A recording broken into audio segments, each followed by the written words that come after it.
ସମୁଦି ହେଇଟି ସମୁଦି ବୋଧେ ସେଜ ଛାଡି ନାହାନ୍ତି।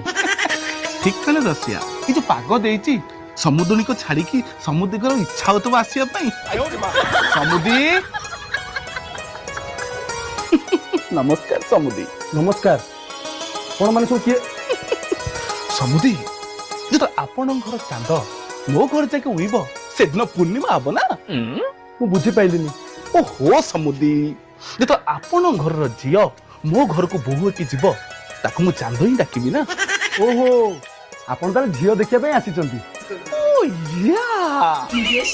ବାବୁ ଆଜ୍ଞା ସମସ୍ତ ପରମ ଲୋକଟେ ତାଙ୍କ ଘରେ କୁଣିଆ ଠିଆ ହେଇଛନ୍ତି ନା ଚିଆର ଯାଚୁଛନ୍ତି ପାଣି ଯାଚୁଛନ୍ତି। ହଁ, ମୁଁ ଭୁଲିଯାଇଛି। ବସନ୍ତୁ ବସନ୍ତୁ ବସନ୍ତୁ ଆଜ୍ଞା। ବସ ବସ।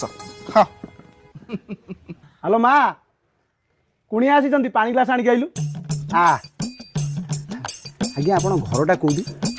ଆମ ଘର ଧୂସଳ ପଣ୍ଡୁଆ ପାଖରେ। ପଣ୍ଡୁଆ ହାତୀକେନା ପାଖାପାଖି ତ?